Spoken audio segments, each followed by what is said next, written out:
Samajwadi party के दिल्ली दफ्तर में अंबेडकर और लोहिया कैसे एक दूसरे के साथ आ सकते थे, उनके विचार कैसे काम कर सकते हैं, इस पर एक संगोष्ठी हुई और तमाम वक्ता थे। दो खास बातें मैं बताऊंगा आपको। एक बीएसपी के सवर्ण विधायक हैं, उन्होंने जाके वोट किया है बीजेपी के कैंडिडेट को, और एक अग्रवाल साहब हैं, वो भी सवर्ण हैं, जिनके पिताजी भी बीजेपी में शामिल हैं, उन्होंने भी, वो समाजवादी पार्टी के विधायक हैं, उन्होंने वोट किया है भी बीजेपी को। तो सपा और बसपा दोनों से एक एक विधायक ने क्रॉस वोटिंग की है, तो वो एक अलग इशू है। दोनों इशू को लेकर समाजवादी पार्टी के जो कार्यकर्ता हैं उनसे बात करेंगे। एक अलायंस बना आप लोग का, अलायंस नहीं कह सकते, एक सहमति थी, अंडरस्टैंडिंग थी, और आप लोग चुनाव में जीते, इसे कैसे देख रहे हैं आप?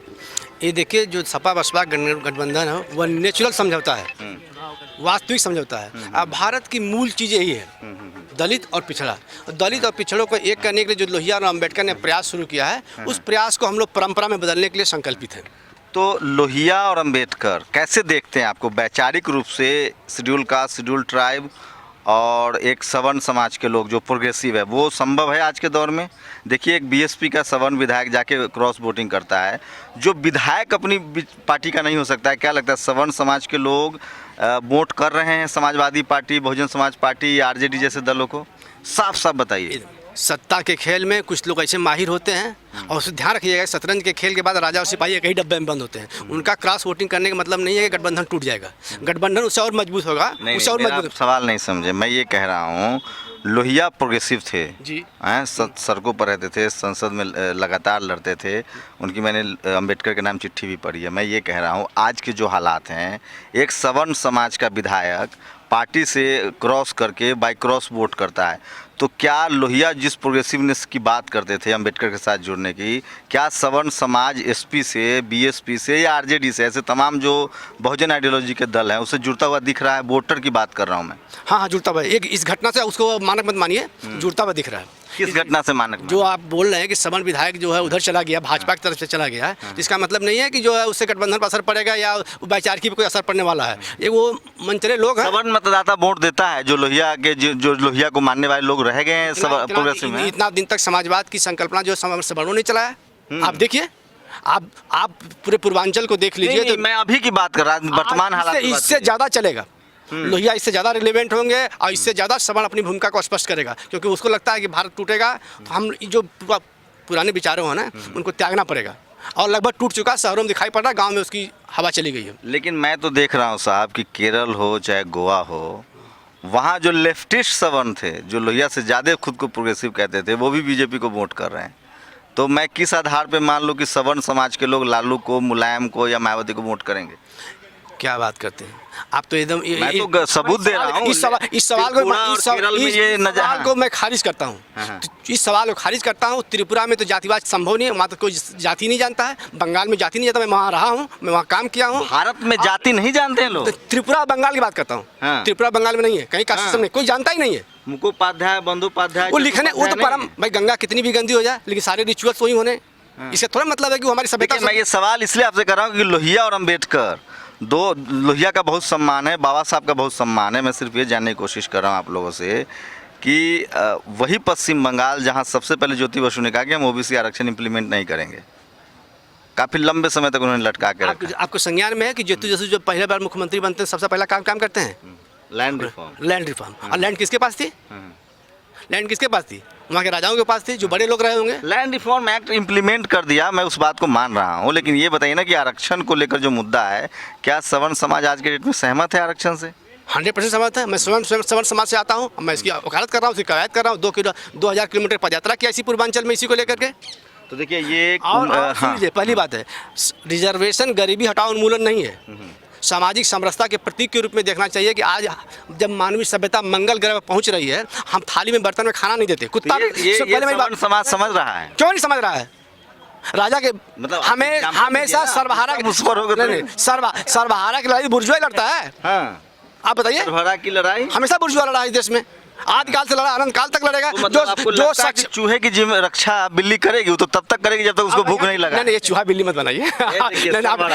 चलिए, ये अच्छा है, कम से कम जवाब दे रहे हैं और हंस के जवाब दे रहे हैं। आजकल लोगों ने सवाल सुनना बंद कर दिया। आपका क्या नाम हुआ साहब? मैं गिरजेश यादव। गिरजेश यादव जी, लगता है कि आज के दौर में आरक्षण को लेकर सवर्ण समाज के लोग जो लोहिया की विचारधारा से भी प्रेरित है वो वोट देते हैं अखिलेश मोदी जैसे? बिल्कुल देते हैं, बिल्कुल देते हैं। लेकिन आपका विधायक तो पाला बदल नहीं, लेता है। पाला बदल लेते हैं, वो व्यक्तिगत उनके विचार हो सकते हैं व्यक्तिगत तौर पे। लेकिन अगर लोहिया जी के विचारों से अगर सहमति उनकी है तो इस बात को मैं प्रूव कर सकता हूं कि जनरेश्वर मिश्रा जी को छोटा लोहिया नाम से माना जाता था, जो कि आप भी कहते हैं कि सवर्ण में। नहीं, मैं नेता की बात नहीं कर रहा हूँ साहब, वोट की बात बताइए। वोट अगर सवर्ण समाज देता है तो ये गैर सवर्ण तो गैर सवर्ण तो बीजेपी को देता है, गैर सवर्ण तो बीजेपी को देता है। अगर सवर्ण समाज के लोग वोट देते गैर बीजेपी पार्टी को तो फिर उसका वोट कहाँ से आएगा? मुसलमान उसको वोट नहीं दे रहा है, दलित वोट नहीं दे रहा है, तो उसके वोट 25% कहाँ से आते हैं? आबादी 15% है। आपको क्या लगता है वकील साहब, देते हैं लोग? देखिए, हमारी जहाँ तक व्यक्तिगत राय है, मुझे ऐसा नहीं लगता है कि समाजवादी पार्टी को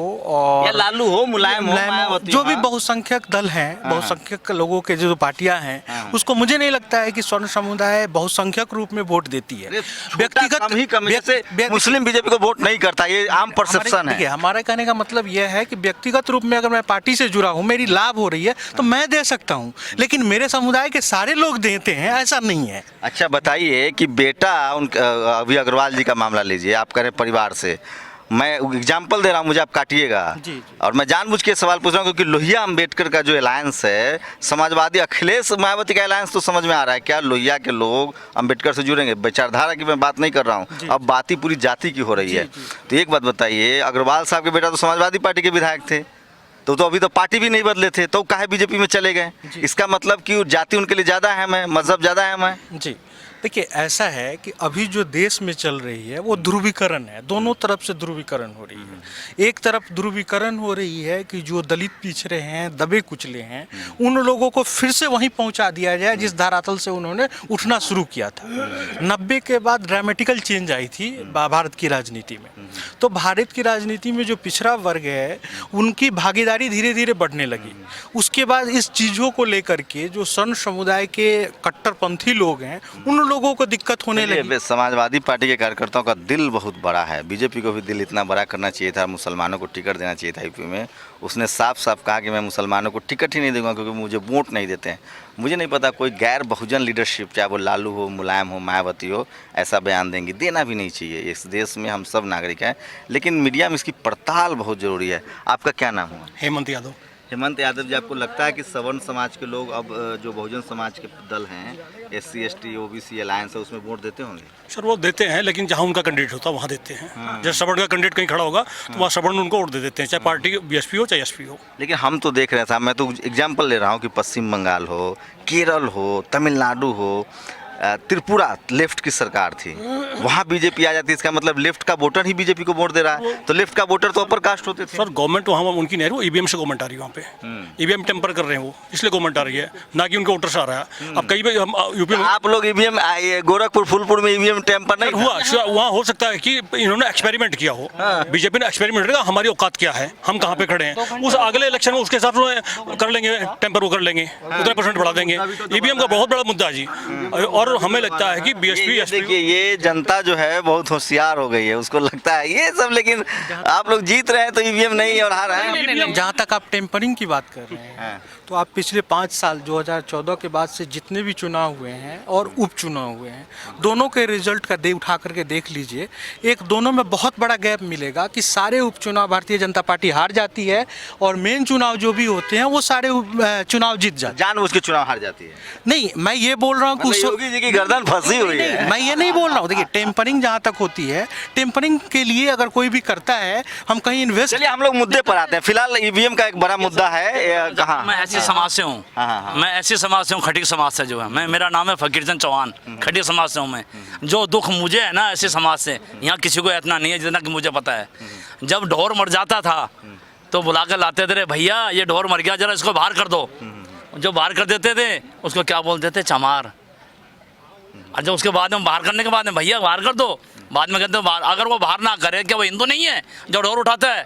क्या वो सफाई कर्मचारी जो वाल्मीकि है वो हिंदू नहीं है? एक अलग दर्द है। आप शेड्यूल कास्ट है या शेड्यूल कास्ट के लोग भी जाति में बट गए हैं? नहीं, मैं बताना चाहता हूँ आपसे, जो मोदी जो कर रहा है अपने आप में कि मैं बैकवर्ड हूँ, क्या बैकवर्ड है कि आटा महंगा, मेरा चीनी। ये सवाल नहीं है, उनके पास सर्टिफिकेट है भाई, बैकवर्ड का सर्टिफिकेट है। पहले एक मेरा सवाल है, आटा महंगा, चीनी महंगी और महंगी सनाई है। अरे वाह रे मोदी, फिर भी तुझे शर्म ना आई है? हम कहना चाहते हैं आपसे। अरे सुनिए सुनिए, आप नैनन से ठोकर खा गए पाँव, अब कविता मत भूल करिए। करे सारा गाँव। अब मेरे पास समझिए जो मैं कहना चाह रहा हूँ। ओबीसी का सर्टिफिकेट है उनके पास, मैं उनके इससे इनकार नहीं कर रहा हूँ। मैं क्या कर रहा हूँ? किसी भी राज्य में किसी को भी सरकार चाहे मेरी तो घरवाली कानून बर्थ कर बना रही है, उसकी के- घरवाली बर्थ करती है, योगी की घरवाली बर्थ करती है। आपका पर्सनल मामला मैं पूछना चाहता हूँ आपसे, मैं पूछना चाहता हूँ। आप शेड्यूल कास्ट हैं और आप शेड्यूल कास्ट हैं और आप हिंदू आइडियोलॉजी में 85-15 की लड़ाई लड़ रहा हूँ मैं। 85-15 की मेरी लड़ाई है, दलितों की, ओबीसी की। जब सिकंदर ने पहली बार चढ़ाई करी थी, परशुनाथ यादव ने मारा हाथी के लात। मुझे अरे सर, छोटा सा सवाल का जवाब हाँ, दीजिए। बताइए। आपके ज्ञान का मैं सम्मान करता हूँ, मुझे ये बताइए कि क्या कह रहे हैं हिंदुओं को? हिंदुओं को इतनी जातियों में बांट दिया किसने बांट है, दिया है? दलित में महादलित। किसने बांटा है भाई? समाज ने बांटा होगा, मनुवादियों ने बांटा, और किन्होंने बांटा है? सरकार जो चला रही है। दलित हिंदू है? दलित हिंदू नहीं है और कौन है, मुसलमान है क्या? दलित हिंदू नहीं है। हम तो जानते थे कि अम्बेडकर ने कहा कि हम बुद्धिस्ट हैं, हमारी ये कहाँ सवर्ण के घर में दलित की शादी होती है जी? सर जी ऐसा सुना मेरे पास, करिए मैंने मेरे बेटे की, हेलो मैंने मेरे बेटे की करिए जी। सुनो। अरे IAS बन गया होगा ना? नहीं आइए जनरल बता रहा हूँ, जनरल शादियाँ होती है, जनरल बेटी बेटी का संबंध है, खाना खाता है लोग। आरक्षण का विरोध कौन करता है? अगर आप हिंदू हैं, दलित हैं, आपके आरक्षण का विरोध कौन करता है? मुसलमान? नहीं, कौन हिंदू करता है। तो फिर कैसे हिंदू का विरोध करेगा? कौन हिंदू है वो भाई? किस तरह का वो हिंदू तभी है? तो मैं आपसे कह रहा हूँ कि जातियों में भी जातियां बना रखी हैं, दलित में भी महादलित बना रखी हैं। SC ST OBC तो मानते हैं ना?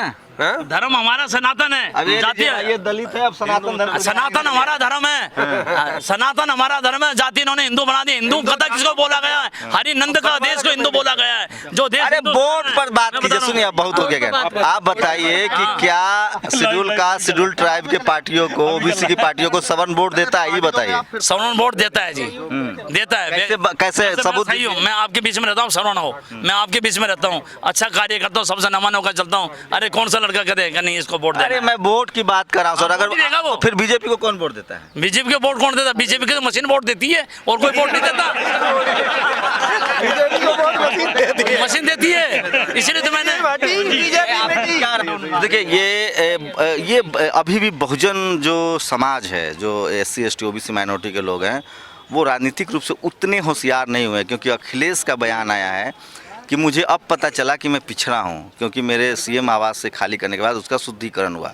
तो बहुजन समाज के लोग पॉलिटिकली बहुत वोकल नहीं है, एनालिटिकल तरीके से वोकल नहीं। उनको अभी भी लगता है कि अपर कास्ट जो है वो बहुजन समाज, जो SP BSP या लालू मुलायम है, उनको वोट करता है। जबकि आप जब स्टैटिकल देखेंगे तो जो 15 से 16% जनरल कैटेगरी के लोग हैं वो बीजेपी को वोट देते हैं। और स्थिति ये हो गई है कि केरल हो या लेफ्टिस्टों का जो गढ़ था त्रिपुरा, वहाँ भी जो जनरल कैटेगरी के लोग हैं, सवर्ण समाज के लोग हैं, उनको जब हार्डकोर हिंदुत्व वाली पार्टी बीजेपी मिलती है तो वो बीजेपी को वोट करते हैं। उनको आरक्षण विरोधी पार्टी बीजेपी मिलती है तो बीजेपी को वोट करते हैं। उनको गाय गोबर गौमूत्र की जो राजनीति, जो कट्टर हिंदुत्व, मैं हिंदू की बात नहीं कर रहा हूँ, मैं फंडामेंटल हिंदुत्व की बात कर रहा हूँ, कट्टर हिंदुत्व की बात होती है तो वो जो जनरल कैटेगरी के वोट है वो शिफ्ट करता है। ये एनालिसिस है, एनालिटिकल है, क्योंकि 15 से 16% स्वर्ण वोटर हैं वो देते हैं। लेकिन जो बहुजन समाज के वोटर है, SC ST OBC और माइनॉरिटी के लोग, मुसलमान लगभग न के बराबर वोट देता है बीजेपी को। लेकिन अभी भी ये बात बहुजन समाज के लोग नहीं समझ रहे हैं। बिहार में जो चुनाव हुआ था पिछला विधानसभा, उसमें लालू यादव और नीतीश कुमार ने संख्या के आधार पर टिकट बांटे थे और उसमें सबसे ज़्यादा OBC को टिकट मिला था। लेकिन राजनीतिक रूप से जो पॉलिटिकल क्वालिटी है सवर्ण समाज के लोगों में, जिस तरह से एनालिटिकल तरीके से वो सोचते हैं, एक होकर वोट करते हैं, बहुजन समाज का वोट बटा हुआ है। लेकिन ये एक गंभीर विषय है कि क्या ये देश अभी भी पूरी तरह से, पहले मजहब की राजनीति हुई, अब जात की राजनीति हो रही है। जात की राजनीति में जो सवर्ण समाज के लोग हैं वो बाजी मार रहे हैं, क्योंकि वो एकजुट होकर जनरल कैटेगरी के लोग एक जगह वोट देते हैं। और जात की राजनीति में भी जो बहुजन समाज के लोग हैं वो कहीं ना कहीं फेल दिख रहे हैं, क्योंकि अभी उनकी एकजुटता नहीं बन पाई है। फूलपुर और गोरखपुर में वही एकजुटता बनी थी जिसकी वजह से योगी आदित्यनाथ और केशव प्रसाद मौर्य को अपनी सीटें गंवानी पड़ी। एक डिप्टी CM और एक CM के, वो बहुजन एकता की एक प्रतीक थी। और ये सब कोशिश हुई थी, आपको याद होगा, जब कांसी राम और मुलायम सिंह यादव ने एक नारा दिया था कि मिले मुलायम कांसी राम, हवा में उड़ गए जय श्री राम। तो जो हिंदुत्व की राजनीति है, जो कट्टर फंडामेंटलिज्म की राजनीति है, उसको इस देश में अगर हरा सकते हैं आप मजहबी राजनीति को, तो वो है जातीय गठजोड़। SC ST जो कॉन्स्टिट्यूशनल शब्द है, अगर SC ST OBC माइनॉरिटी के लोग एक साथ आते हैं तो वो फंडामेंटलिज्म को हरा सकते हैं। लेकिन फिलहाल जो चाहे आप SP के कार्यकर्ताओं से बात कीजिए, BSP के कार्यकर्ताओं से बात कीजिए, और खासकर उनमें जो बहुजन समाज के लोग हैं, SC ST OBC के लोग हैं, उनकी भी अभी राजनीतिक जो समझ है वो ये कहती है कि सब समाज के लोग उनको वोट देते हैं। दिल बड़ा है उनका, ऐसा होना चाहिए, इस तरह की धारणा बननी चाहिए, लेकिन हकीकत इससे बहुत दूर है। कैमरा नितिन के साथ शंभू कुमार सिंह, नेशनल दस्तक, दिल्ली।